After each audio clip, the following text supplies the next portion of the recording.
They were already standing inside an unmarked minefield. So what happened next? Did they make it out alive? First, hit that subscribe button and drop a comment below telling us where in the world you're watching from. Now let's get into it. The first rays of dawn painted the rugged mountains of the Afghanistan-Pakistan border region in hues of gold and amber, but Sergeant Logan Brooks took little notice of the spectacular view. Brooks' focus was directed toward the Belgian Malinois beside him, observing the dog's sharp gaze as it scanned the area before them. Flint's ears were erect, his strong physique tense and prepared, as Brooks verified the specialized tactical vest indicating the canine as a working military canine. "All set, boy," Brooks murmured, getting a slight head tilt in reply. His experience in special operations, specifically K9 handling, had shown him that Flint's signals were frequently more dependable than the sophisticated gear the other team members used. The morning mist enveloped the valley below, partially hiding the rough terrain and reducing visibility to under 100 yards in certain areas. This provided excellent concealment for their advance, yet also gave any potential enemies a similar advantage for observation. Brooks made a final adjustment to his tactical gear before moving to where the rest of the task force was assembled near a rock formation. Lieutenant Rivera was in the middle of the group, his finger following a route on a satellite map laid out on a flat rock. "Intel suggests the weapons cache is located within this compound," he stated, pointing to a collection of buildings situated against the mountainside a mile ahead. "Satellite imagery indicates limited activity, however, we anticipate at least 4, potentially 6 tangos securing the location." The Joint Task Force, a dedicated unit comprising military personnel and police officers with tactical expertise, affirmed their agreement with a shared resolve. They had been monitoring this weapons smuggling operation for several months, following the movement of illicit arms across borders to insurgent groups. "Brooks, you and Flint take point," Rivera continued, looking up at the K9 handler. "We need to know if anyone's watching the approach. This valley's too perfect for an ambush." Brooks nodded, feeling Flint press against his leg, already anticipating the command. The dog's training was impeccable, but there was something more to Flint, an almost supernatural awareness that had saved their lives more than once. Officer Jenkins, the team's youngest member at just 23 years old, checked his weapon with visible nervousness. His gaze repeatedly shifted towards Flint, a blend of curiosity and doubt in his expression.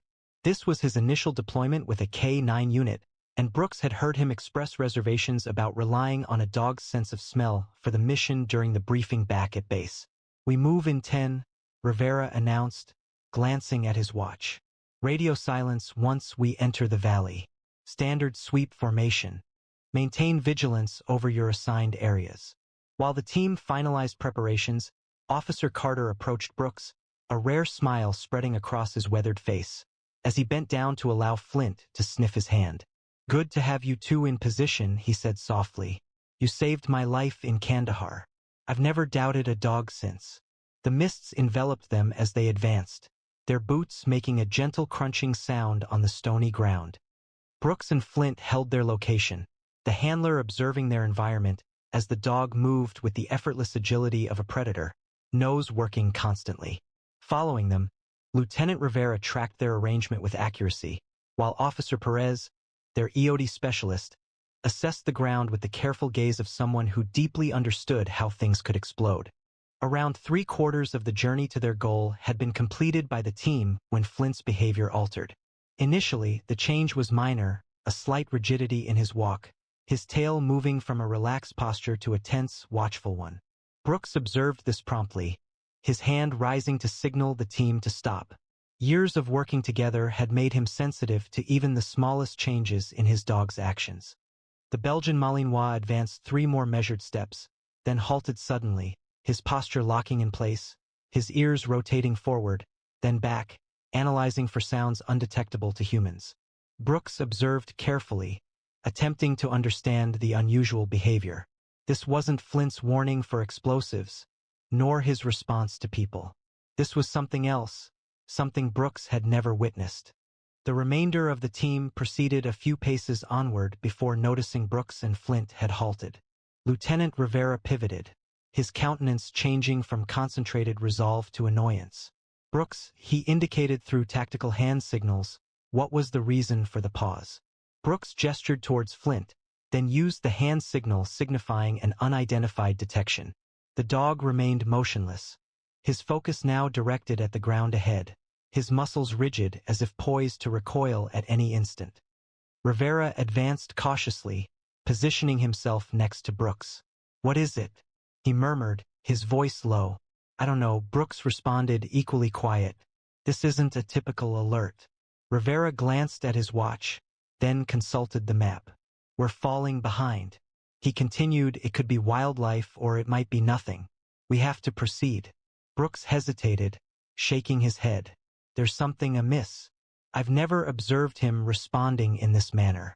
The lieutenant's expression grew strained, the tension between the mission objectives and Brooks's apprehension evident on his face. He finally allowed 2 minutes. "Examine it, then we proceed." Brooks nodded, releasing Flint's tactical lead to permit him greater liberty to investigate. "Search," he instructed quietly using the hand signal that paired with the spoken command. Rather than advancing as anticipated, Flint retreated a step, then turned to the left, his nose working diligently. The dog's behavior became more anxious, not with the enthusiasm seen during a positive detection, but with what Brooks interpreted as stress. Flint returned to Brooks, briefly leaning against his leg, then moved forward again, carefully positioning each paw as if examining the ground. "He's attempting to communicate something about the terrain," Brooks said, understanding emerging. "I believe we need to." "Time's up," Rivera interrupted, indicating the team should continue moving. "There's a mission clock to monitor."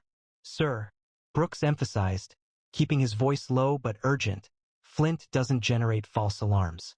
If he's responding to something, we need to determine what it is before we proceed." Jenkins shifted his weight impatiently. "With all due respect, Sergeant, perhaps he's simply detecting old animal trails or something. Dogs can be distracted." The look Brooks gave the rookie could have frozen water. Not this dog, not in this manner. Perez, having been discreetly watching Flint's actions, moved ahead. "Let the dog work," LT something felt amiss. Rivera paused, conflicted between the established schedule and the increasing certainty that his lead operative and canine unit had identified something important. He allowed 2 more minutes, displaying 2 fingers to highlight his decision. "Make it count, Brooks." Brooks acknowledged, focusing entirely on Flint. The Belgian Malinois had returned to his starting position, standing stiffly with his head lowered, eyes focused on a point roughly 3 feet in front of him. The dog's posture clearly indicated a threat, causing a shiver to run down Brooks' spine. "Easy, boy," he said quietly, moving cautiously to kneel beside his partner. "Show me." Flint whimpered gently, a sound so unusual that Carter and Perez looked at each other with worry. The dog retreated slightly, then scraped a paw on the earth close to its front paws, keeping its gaze fixed on the area directly in front.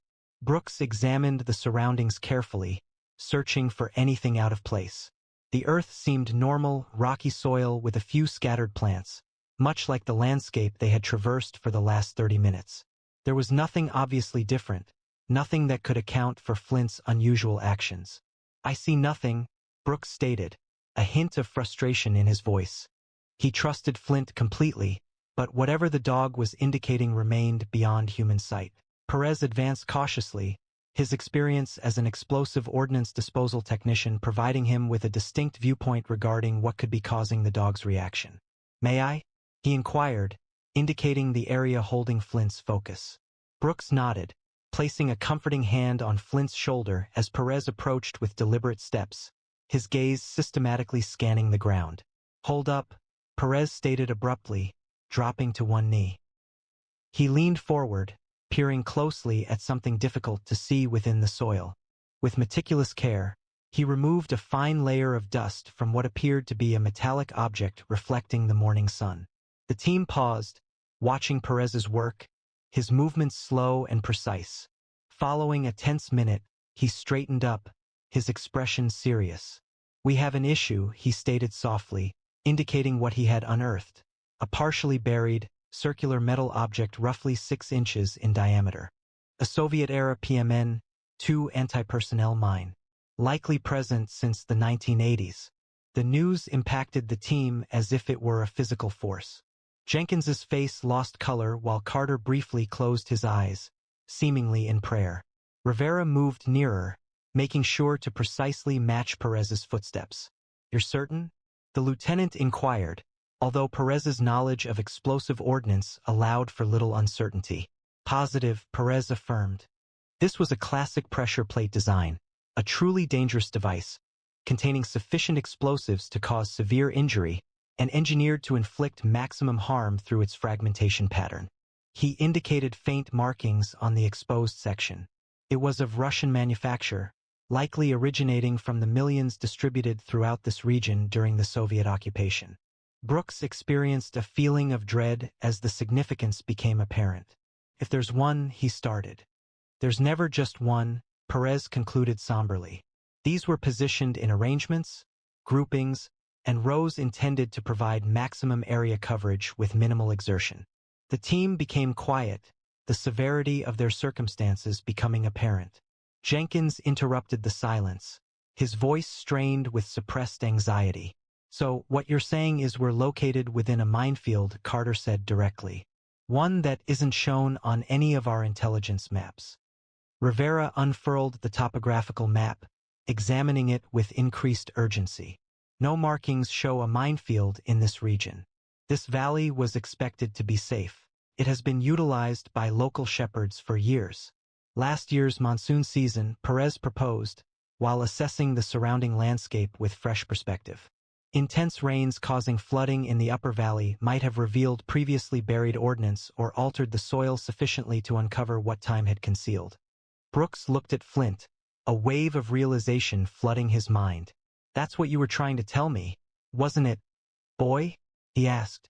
"You detected the explosives even though they were buried." He gently touched the dog's head, feeling a blend of pride and relief. Flint had identified the danger much sooner than any person could have. "How did satellite imaging fail to detect this?" Jenkins questioned, his previous doubts about the dog now replaced by astonished gratitude. According to Perez, older mines such as these are primarily constructed from plastic with very few metal parts, intentionally designed to evade detection. Routine imaging would not identify them unless one precisely knew what to search for, and even then only under perfect conditions. Rivera's face had shifted from annoyance to serious worry. "Brooks, how much distance have we covered since we entered the valley floor?" he inquired, keeping his voice steady despite the situation. Brooks rapidly assessed the distance, approximately 500 meters from the entry point, and confirmed we proceeded single file through the constricted area. "Correct?" Brooks affirmed, the realization deeply unsettling. They had unknowingly ventured a considerable distance into the minefield before Flint provided a warning. Each footfall carried the risk of an explosion. Sheer chance had seemingly protected them, allowing their feet to navigate safely between the hidden pressure plates concealed under seemingly harmless dust and rocks. "So we are encircled," Carter observed. The veteran remained calm, a striking quality considering the gravity of the potential death sentence those 3 words implied. "Christ," Jenkins murmured, averting his gaze and looking at the ground with a sudden sense of fear. "Nobody move," Rivera stated, his ingrained training surfacing. "Perez? Any options?" The explosives expert assessed their location, his thoughts rapidly calculating possibilities. "First priority is to understand the scope of the area and pinpoint a secure escape route. Second is to establish the pattern. These weren't simply dispersed haphazardly. How do we proceed without, triggering one?" Jenkins asked, his attempt at maintaining a calm voice faltering. All eyes turned to Brooks and Flint, the unspoken expectation clear. The specialized detection skills that had previously prevented them from unknowingly venturing further into danger would now be essential for their escape. "Flint can identify the mines," Brooks confirmed, meeting their gazes steadily. "But this isn't the kind of assessment he specifically prepared for. We must proceed cautiously, carefully observing his responses to each possible action." Rivera affirmed, the decision finalized. "Brooks, your K-9 has indicated a target. Perez, you collaborate with them regarding identification and marking a safe route. The remainder of the team will remain motionless until we have a validated path." Rivera attempted to contact headquarters via radio, but received only static. Communications are offline, he stated gravely. We are either experiencing a localized radio blackout, or someone is deliberately blocking our transmissions. Perfect, muttered Jenkins, feeling trapped in a minefield with no backup arriving. Before we start moving, Brooks stated we need clear communication protocols. Hand signals only unless absolutely necessary to speak. He retrieved a small canister of bright orange surveyor's spray paint. I'll mark each safe footfall with this. 1 footprint, 1 mark. Step only on the orange marks following my exact path. Brooks focused on Flint using the specific tone the dog recognized as a working command. Flint, search. The Belgian Malinois reacted instantly, his behavior changing to working mode. He started systematically examining the ground directly around Brooks, moving in a close pattern. As he neared the spot where Perez had located the mine, he retreated, indicating his alert. However, he also continued checking other areas, proceeding cautiously forward and then returning to Brooks. Brooks explained, observing the emerging pattern, as he was establishing a safe zone designation areas he was willing to enter versus those he avoided. As Flint worked, the team began to see a potential path developing, a narrow, winding route that zigzagged back toward the valley entrance. Each safe spot was scarcely large enough for one person to stand, demanding precise foot placement and complete focus. This is going to be slow going, Rivera noted, checking his watch. Daylight was diminishing rapidly. Better slow than dead, Carter said, his tone serious. The team commenced their careful removal process, with Flint verifying every move, Brooks following behind and indicating the route with orange spray paint, and the rest of the team proceeding one after another, only stepping where marked. The route they took wound between mine locations, and at times the secure passage constricted to little more than shoulder width. 90 minutes elapsed during their extraction, and they had only advanced 50 meters. The sun had risen higher, its heat growing stronger despite the mountain air. Sweat trickled down Brooks' back as he concentrated on interpreting Flint's signals, the ongoing focus taking a toll. Rivera made a vital decision to move Jenkins forward in the formation, positioning him directly behind Brooks and Flint, where the more experienced operators could monitor him more closely. Brooks indicated to Jenkins, focusing on his boots. Step exactly where I step, precisely on the marks. 2 hours after their position change, with approximately 75 meters left to the projected safety point, Flint abruptly halted. His demeanor changed. It wasn't the usual alert for explosives, but something more pressing. The dog looked directly at Jenkins, a soft whine rising in his throat. Brooks, understanding the warning, immediately signaled them to stop. He carefully turned to check on Jenkins and observed what Flint had detected. The new recruit was experiencing severe panic, his breathing shallow and rapid, his eyes unfocused, and his body visibly trembling. Breathe, Brooks indicated, making eye contact with Jenkins. Slow and deep, the recruit attempted to follow instructions, but the escalating physiological response to panic was too advanced. His hyperventilation intensified, leading to dizziness that further disrupted his already fragile stability. The subsequent events transpired with a dreadful slowness. Jenkins, struggling against the dizziness brought on by the lack of oxygen, adjusted his weight a little to regain his balance. This movement was minimal, only a few inches to his right, but it caused his foot to leave the designated secure spot. A clear metallic click resonated in the unexpected stillness, sounding like a gunshot. All present stopped moving. Jenkins stared down in complete horror at his right boot, which was now positioned on a pressure plate detonator. The mine had been activated. Only the continued pressure of his weight kept the firing pin from releasing and triggering the explosion. Don't move, Perez signaled urgently. Though the command was entirely unnecessary, Jenkins stood perfectly still, terror having achieved what discipline could not. Tears began to stream down the rookie's face as the reality of his situation became clear. His lips formed silent words. "Oh God! Oh God! Oh God!" Rivera indicated to the rest of the team. No hasty actions. Brooks now turned completely toward Jenkins, proceeding with utmost caution. The new recruit's eyes locked with his, filled with panic and the grim awareness of the consequence of his error. Following the established EOD procedure for a detonated pressure mine, there were no favorable choices, especially in the field without specific tools. "I am sorry," Jenkins finally murmured, his distressed voice shattering the quiet. "I am so sorry. We're going to figure this out," Brooks replied calmly, although his mind raced through scenarios, each more desperate than the last. The accepted understanding was brutally simple. Once a pressure plate was depressed, any reduction in weight would trigger detonation.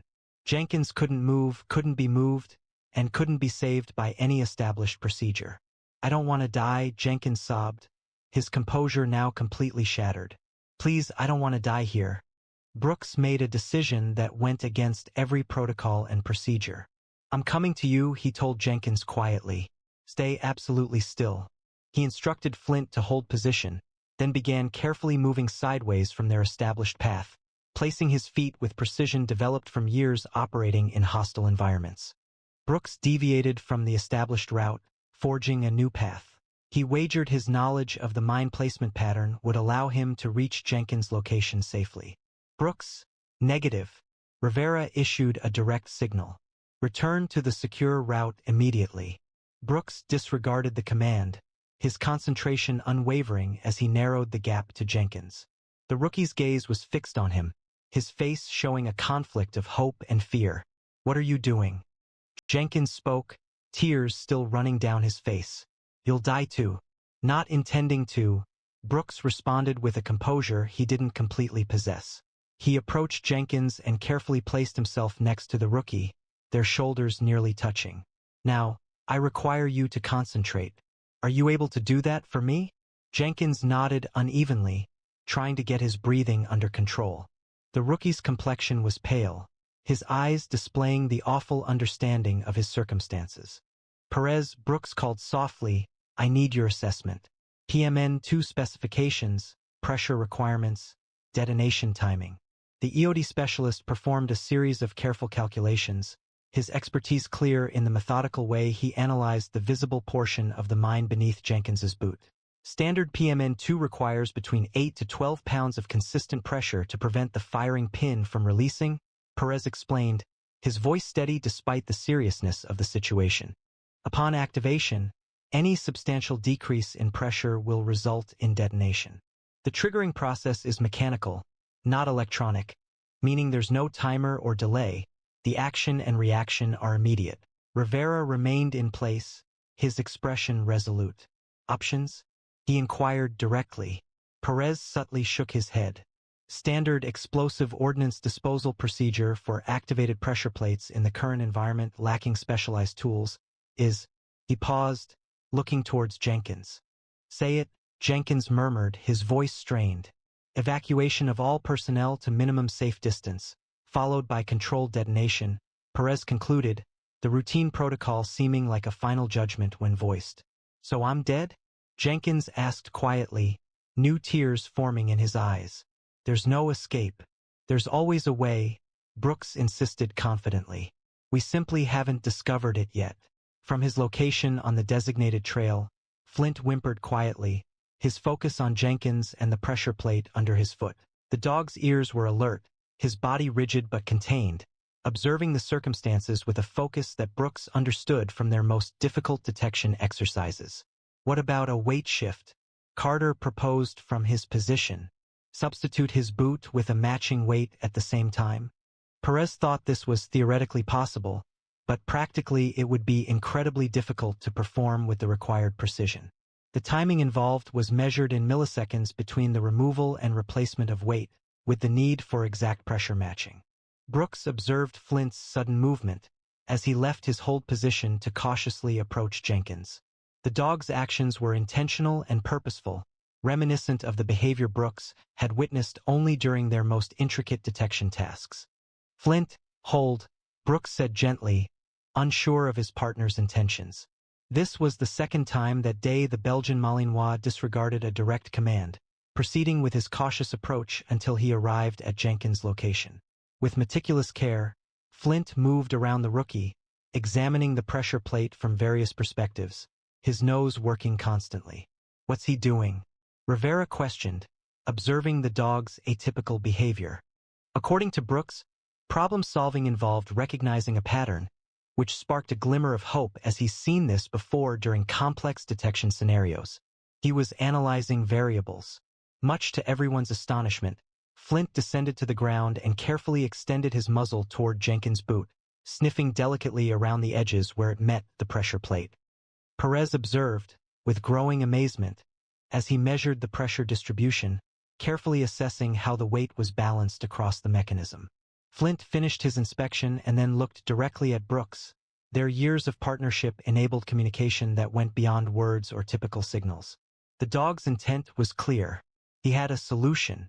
"I believe Flint has an idea," Brooks told Jenkins, placing a steadying hand on the rookie's shoulder, "and I'm inclined to trust him." "A dog has an idea?" Jenkins inquired, his voice filled with desperation and hope. "How is that possible?" Brooks responded, observing Flint initiate a methodical search, exhibiting the precise movements they had seen during the mine detection exercises.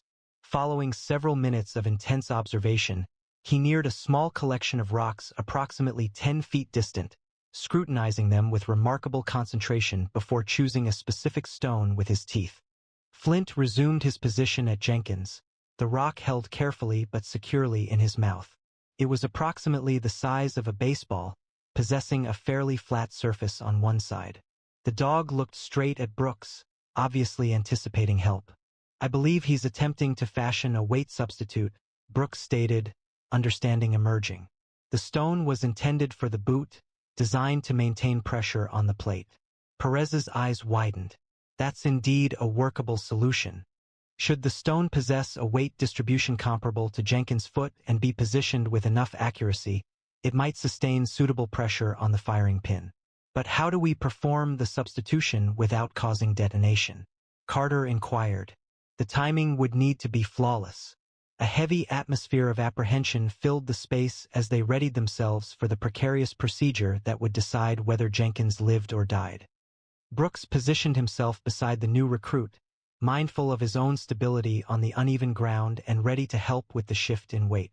"On my count, we'll start," Perez instructed, his voice exhibiting the composed confidence of someone who had defused explosives in dangerous situations. The procedure must be ongoing but incremental.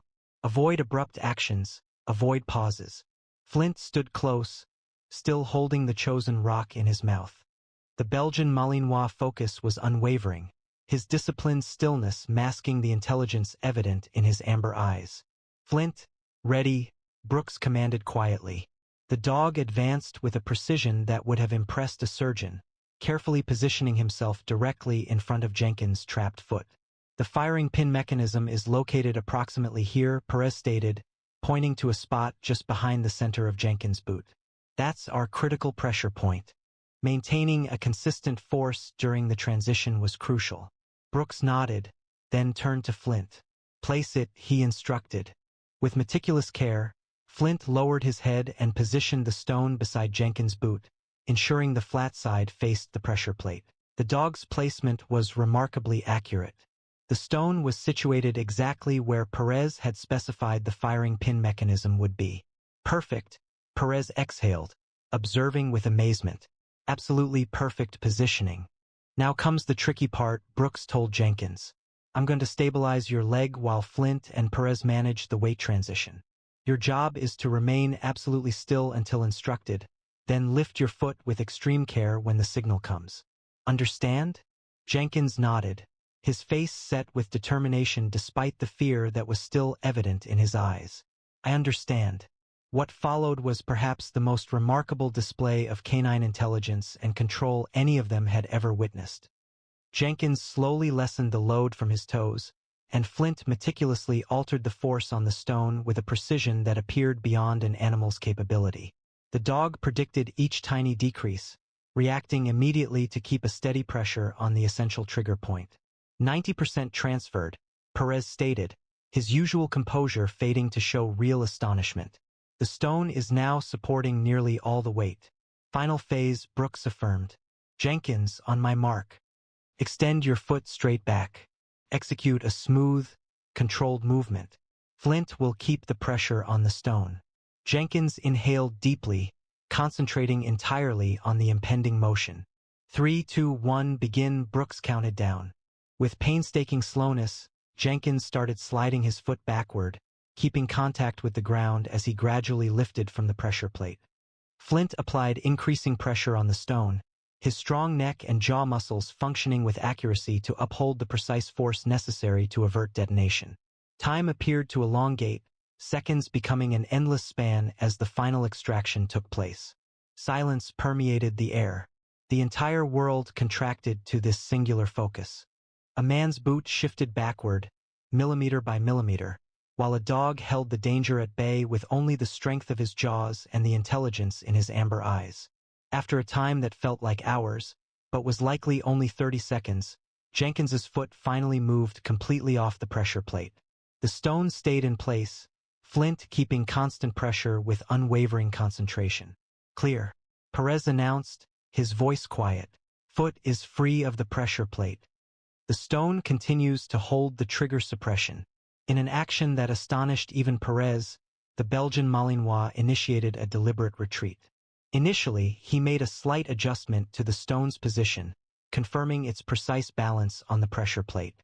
Subsequently, he lessened jaw pressure gradually, while concurrently using his muzzle to exert downward force, assessing the stone's stability. He was assessing whether the stone would stay in position without assistance. Perez stated aloud. That exceeded any training. That represented genuine problem-solving. Upon his complete withdrawal, the stone remained perfectly balanced on the pressure plate, maintaining the essential pressure that secured the firing pin. Stone is stable, Perez confirmed, his voice revealing disbelief even though he had seen it happen. The mine is contained. Jenkins stood in the safe place he had marked, tears streaming down his face. Not from fear anymore, but from overwhelming relief and gratitude. How do I? He stammered, unable to find the right words for the moment.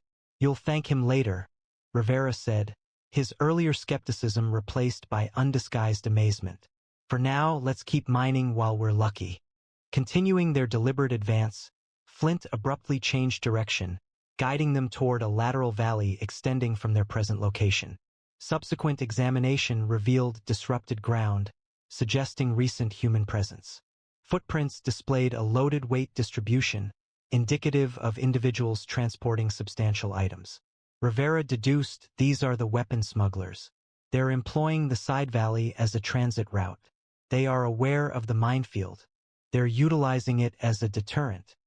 Following Flint's lead along the smuggler's path, their progress through the minefield was quicker, though the dog occasionally alerted to newer Chinese-made mines that have been recently placed. They are actively mining the alternative approaches, Perez noted, creating a single safe path that only they know. When they finally reached safety, beyond the minefield perimeter, Jenkins looked at Flint with unconcealed admiration. I never would have believed it if I hadn't seen it myself. He saved all our lives today. That's what these dogs do, Carter replied simply. They detect what we can't hear, what we can't smell, what we can't see, and sometimes that makes all the difference between returning home or not. 3 days later, the valley had become a major military operation as specialized EOD teams methodically cleared the minefield.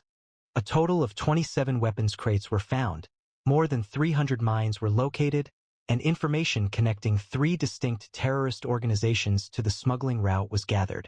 Jenkins, who had previously questioned the value of canine assistance, asked for a continuous assignment to the Canine Support Unit.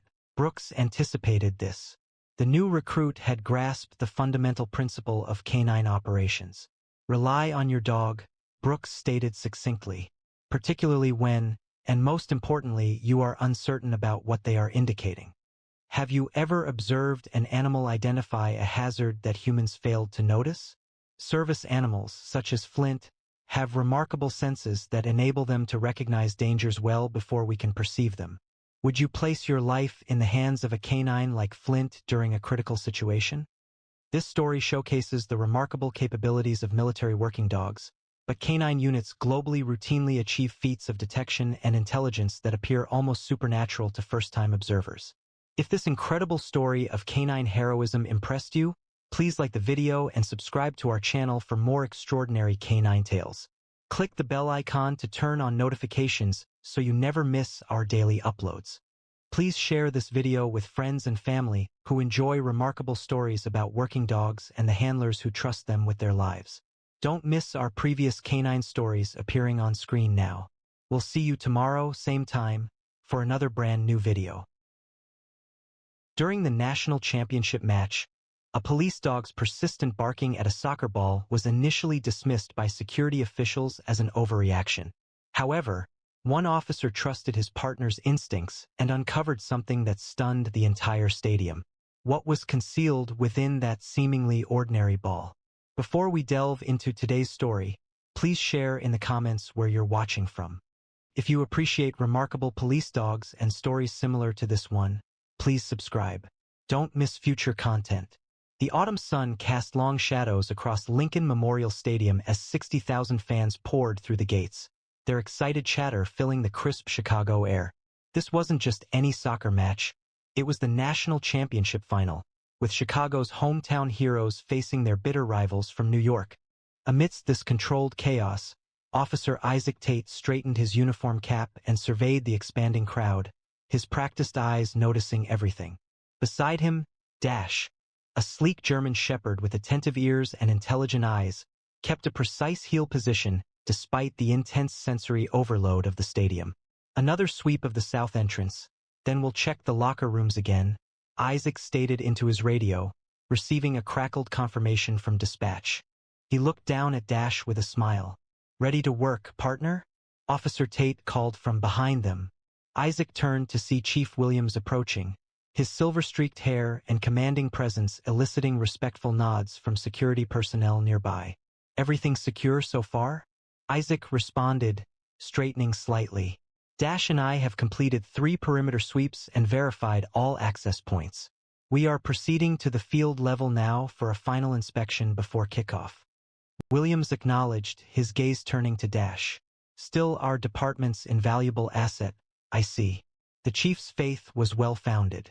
Last month, Dash identified explosives in an abandoned warehouse when the department's other canines had not, resulting in the apprehension of a domestic terror cell before they could carry out their plans.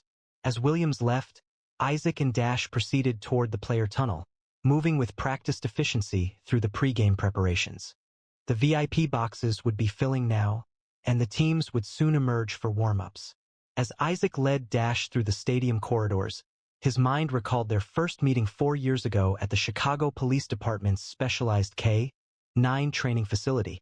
He'd been a patrol officer then, eager but uncertain about transferring to the K-9 unit after his previous partner had retired.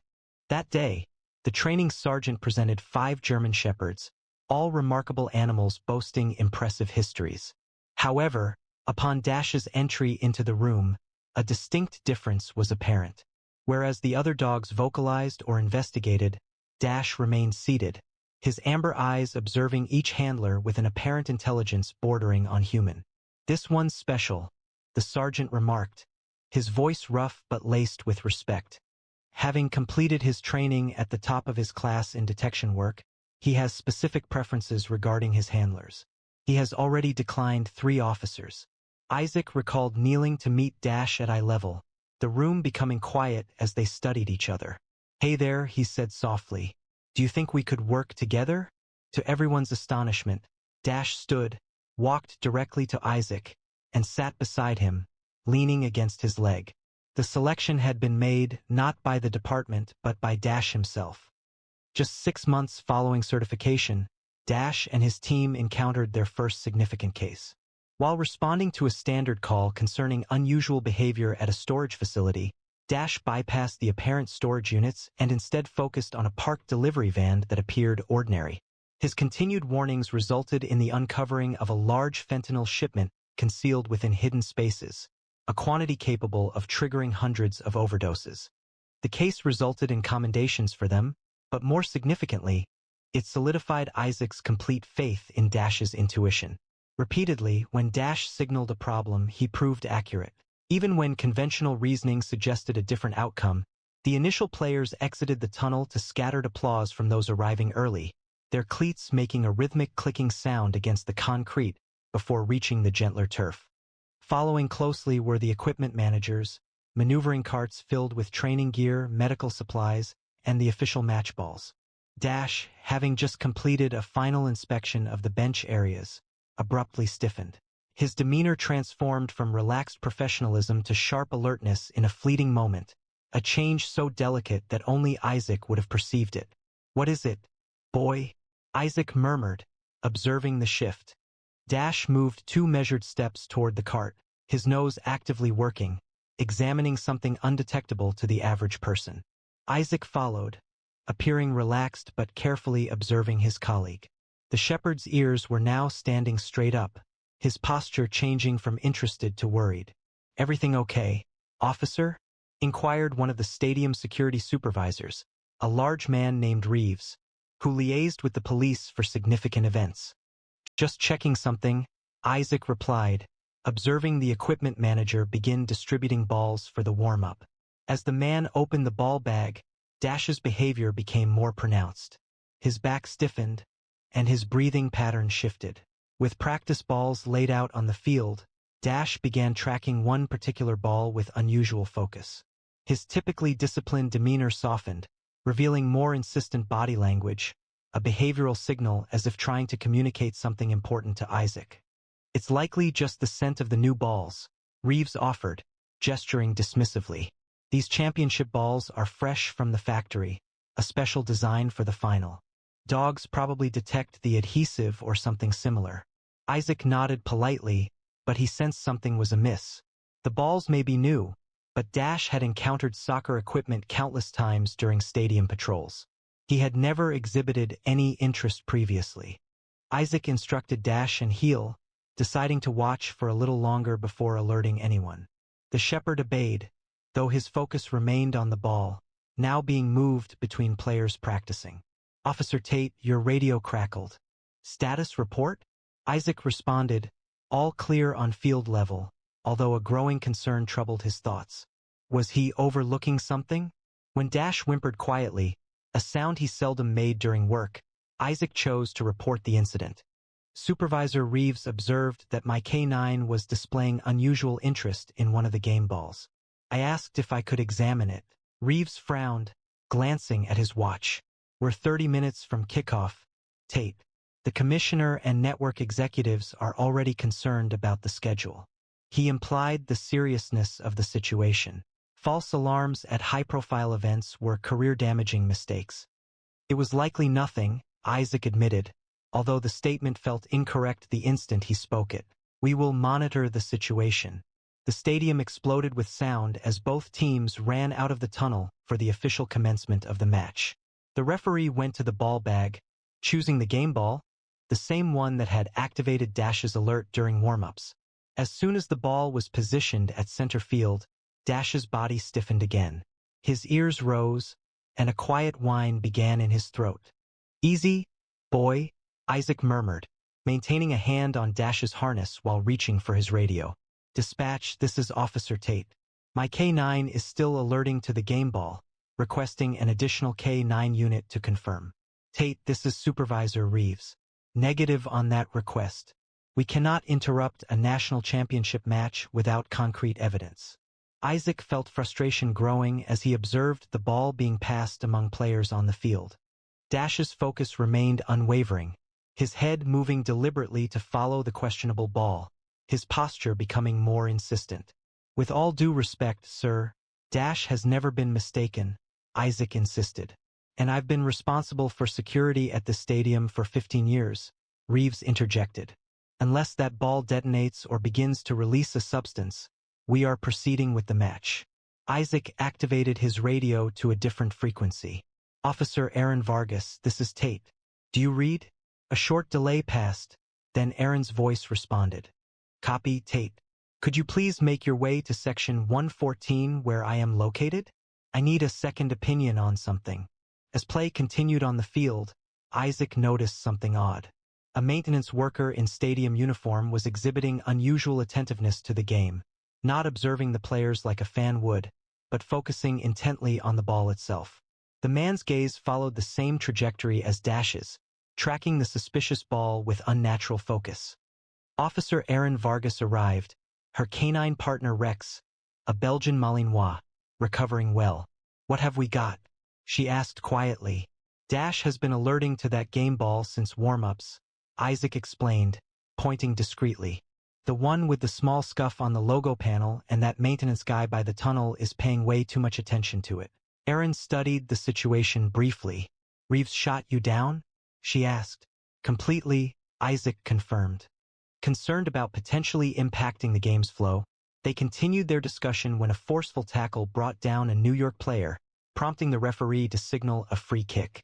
The unusual ball paused briefly, and Dash's alert demeanor heightened. Rex, check, Erin instructed softly. The Belgian Malinois responded instantly, becoming rigid and fixating on the same ball that had drawn Dash's focus. That's confirmation, Erin stated, lowering her voice. Two dogs, each with distinct training histories, simultaneously alerted to the identical target. This was not a random occurrence. Isaac acknowledged this, experiencing a blend of reassurance and increasing worry. The maintenance worker touched his earpiece. A communication was being relayed to him. They observed him receive this message. Then he subtly moved nearer to the location of the ball boys. He's anticipating something, Isaac stated. But what's concealed within that ball? Cleared security as expected. Officer Tate keyed his radio, contacting Captain Reynolds directly, circumventing Reeves. Captain, this is Officer Tate. We have confirmed AK-9 alert on the game ball currently in play. Request permission to implement Protocol 17. Protocol 17 was departmental code for a covert evidence seizure, a procedure developed for situations requiring evidence collection without public awareness. The captain responded immediately and clearly. The scoreboard displayed a tense 1-1 tie as halftime drew near. The suspicious maintenance worker had moved 3 times during the first half, each time bringing him nearer the officials' area where the game ball would be secured during the break. For minutes until halftime, Isaac said, checking his watch. We need to secure that ball before anyone can make a switch. Erin mentioned that the head referee consistently brings the game ball to the officials' room during halftime. The room has 2 entrances, the main corridor and the service hallway. Rex will accompany you through the main entrance, while Dash and I will monitor the service hallway. As they completed their plan, the referee signaled the halftime whistle.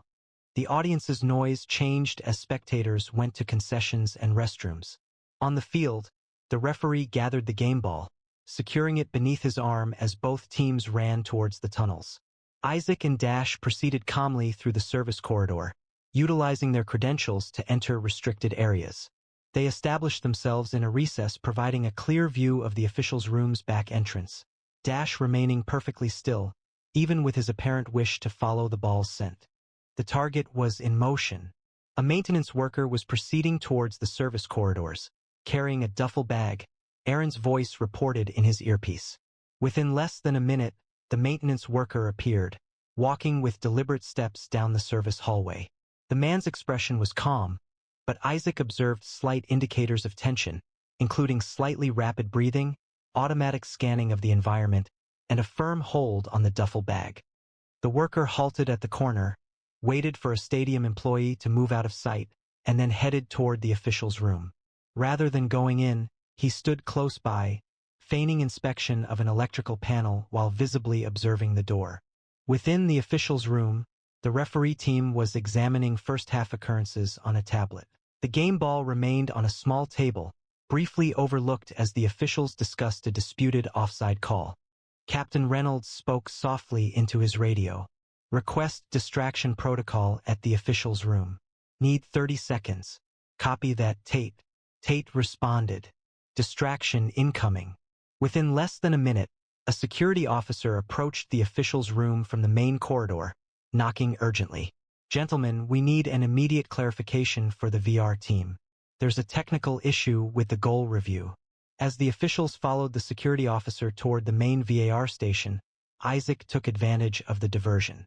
While Dash monitored his progress, he entered the now vacant room, swiftly found the game ball, and conducted a quick inspection.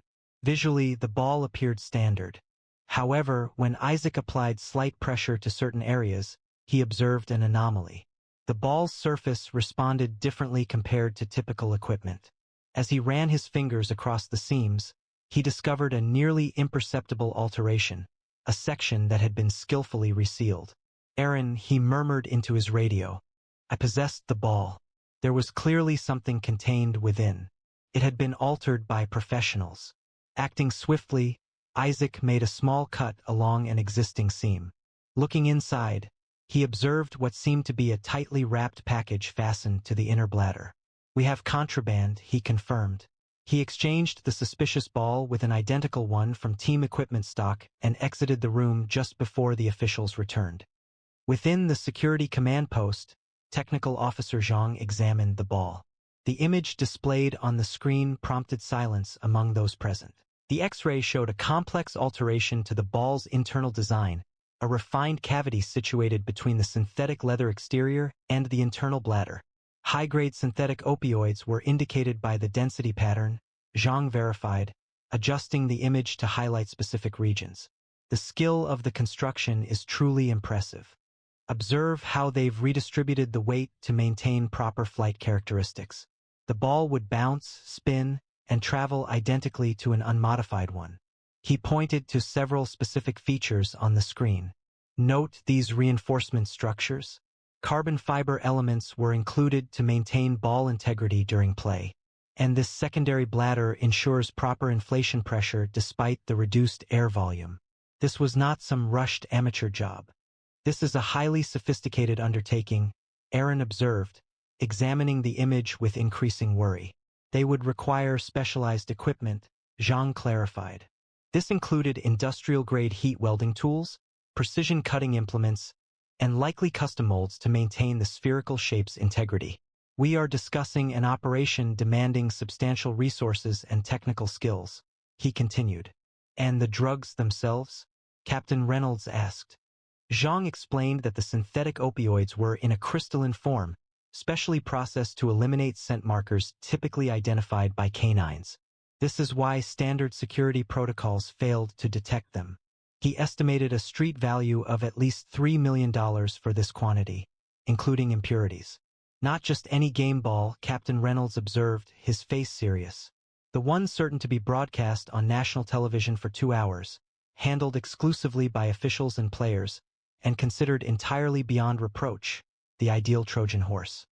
As the second half approached, Isaac felt the familiar tension of a major operation developing. "The maintenance worker is just one piece," he stated. "There has to be a larger network." The coordinated takedown began with practiced precision. Plainclothes officers moved simultaneously throughout the stadium, closing in on identified suspects with minimal disruption. Most fans remained focused on the match, completely unaware of the operation unfolding around them. As a Chicago striker nearly scored again, Isaac and Dash moved toward the maintenance worker, using the enthusiastic crowd for concealment. "Marcus Elroy," Isaac stated softly, positioning himself next to the man. "Chicago PD, please place your hands where I can see them." Elroy paused briefly, his gaze flickering between Isaac and Dash as he assessed the situation. "I don't know what you're talking about," Elroy mumbled, subtly adjusting his position toward the exit. "I work here." "We have already obtained both packages," Isaac responded calmly. "The operation is complete." The reference to both packages produced a noticeable reaction on Elroy's face. They had located not only the ball but also a secondary strategy. The situation hung precariously for a brief moment. Then Elroy decided, pushing a nearby food cart into Isaac's path and fleeing toward the service tunnel. Isaac reported into his radio, already in pursuit, with Dash leading the way, as a suspect fled east through the service tunnel. The service tunnels beneath the stadium formed a confusing labyrinth of corridors, with a canine in pursuit. While Elroy might know the layout, he couldn't outpace a trained police dog. Dash moved with fluid speed, turning corners with precision and driving forward with single-minded focus. "I've got the exit covered," Aaron's voice came through Isaac's earpiece. "That route is blocked." Elroy forced his way through a pair of double doors and into a spacious equipment room, toppling shelving units in an attempt to delay his pursuers. The loud noise of the falling metal and plastic made for a confusing and difficult path, yet Dash's training allowed him to overcome it. The shepherd jumped over a collapsing cabinet, avoided a suspended electrical conduit, and continued the chase with unwavering focus. Isaac kept pace, his extensive physical training enabling him to move through the chaos while maintaining visual contact with his partner. The suspect arrived at a junction of corridors, pausing briefly, which allowed Dash to shorten the distance to just a few yards. Recognizing the dog was closing in, Elroy's desperation became apparent. He seized a rolling cart and pushed it straight into Dash's path. The shepherd easily avoided the obstacle, maintaining his speed with powerful, efficient strides. "Chicago PD, stop or I'll release the dog," Isaac announced, delivering the necessary caution. Elroy looked over his shoulder, his face etched with panic as he understood he couldn't escape the chase. As the suspect seized a metal pipe from a maintenance rack and turned to strike, Isaac gave a clear instruction. "Dash, stop." The German shepherd moved swiftly, resembling a furry projectile, focusing on Elroy's arm with the accuracy developed through extensive training. His jaws secured the suspect's wrist with a measured grip, sufficient to restrain without inflicting significant harm. The pipe fell to the floor as Elroy exclaimed in surprise and discomfort, the metallic sound reverberating through the service corridor. "Police on the ground," Isaac instructed, drawing his weapon as he advanced. Dash held firm, his years of preparation clear in his controlled composure. With his unoccupied hand, Elroy retrieved an item from his pocket. Isaac grew apprehensive, but the individual produced a compact remote device instead of a weapon. "Call off your dog, or I'm activating the third package," Elroy warned, his finger positioned over a button. "You believe you've located everything? There's enough fentanyl in the third one to endanger half the VIP section if it's released." "Dash, release," Isaac ordered. The shepherd followed the instruction, retreating 2 steps while staying between Elroy and the exit. Elroy's thumb moved towards the button. In that brief moment, Isaac needed to make a vital decision. Shoot Elroy and risk him activating the device as he fell, or rely on Dash's training for a more accurate response. "Dash, take." The command was hardly spoken before the shepherd surged forward with impressive speed, focusing on Elroy's wrist with exact accuracy. The German shepherd's jaws closed around the suspect's hand, applying enough pressure to force his fingers open without causing fractures. The device fell to the floor. Isaac moved in immediately, securing Elroy while kicking the remote device to a safe distance. "Suspect in custody," he reported via radio. "Be advised, the suspect claims a third package is located somewhere in the VIP section, potentially rigged for dispersal." With the arrival of additional officers to apprehend Elroy, it was revealed that his warning regarding a third package was a fabrication, a last-ditch effort to gain advantage during his arrest. The Security Command Center was now filled with activity as the complete nature of the operation came to light. Suspects, identified via Elroy's phone records, had been discreetly arrested across the stadium. The soccer match displayed on the monitors progressed, with Chicago holding a lead of 3-1 and 15 minutes left on the clock. Captain Reynolds briefed the assembled team leaders, noting that 6 suspects were in custody. 2 packages containing roughly 5 kilograms of synthetic opioids had been secured, with a street value estimated at just over $4 million. Chief Williams considered the information, then issued his directive. The match should continue. Maintain a heightened security presence, but ensure it remains unobtrusive. Work with stadium staff to put crowd management measures in place for standard post-game departures. As Isaac returned to his post with Dash, the stadium erupted in cheers. Chicago had scored again, securing their championship victory. The celebration provided ideal cover for the final phase of the operation as remaining suspects were identified and apprehended throughout the venue. The following morning, Isaac arrived at the precinct to find Chief Williams waiting in the briefing room with Captain Reynolds and several officials he didn't recognize. Dash padded beside him, sensing the significance of the meeting in his handler's body language. "Officer Tate," Williams greeted him with unusual formality. "These gentlemen are from the DEA and Homeland Security. They'd like to hear about yesterday's operation directly from you." The subsequent hour was dedicated to detailing the events, beginning with Dash's first warning and culminating in the synchronized operation. The federal agents listened carefully, sometimes asking about particular aspects of the smuggling technique. "The level of technical skill is what worries us the most," explained Agent Donovan from the DEA. The ball had been expertly altered with a hidden seam that would have been practically impossible to detect using routine security procedures.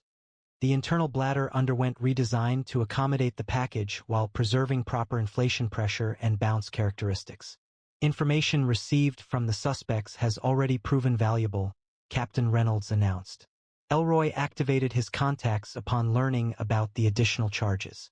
We are coordinating with departments in 3 states for simultaneous raids later today. Following the briefing, a press conference was held in front of headquarters. The commissioner described the operation in measured language, highlighting public safety and avoiding specifics that could hinder current inquiries. The commissioner then stated, "I'd now like to introduce Officer Isaac Tate and his canine partner, Dash, the team responsible for the initial detection that enabled this operation." A reporter from the Tribune posed the key question.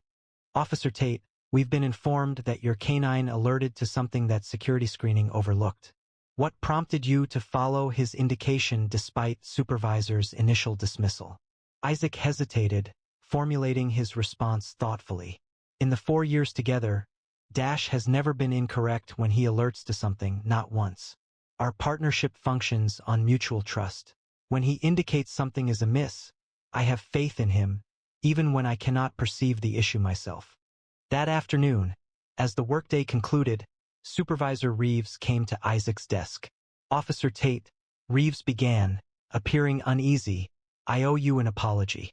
Initially, I disregarded your report regarding Dash's alert, considering it an excessive response. Had I heeded you at first, we might have resolved the matter more quickly." In the parking lot, away from onlookers, Isaac permitted himself a brief feeling of justified pride. He knelt beside his partner, gently stroking the fur around Dash's neck and offering the sincere fondness that existed apart from their professional bond. "You were incredible yesterday," he told Dash softly. "Truly incredible. I understand you aren't concerned with press conferences or stylish uniforms. You were simply performing your duty, correct?"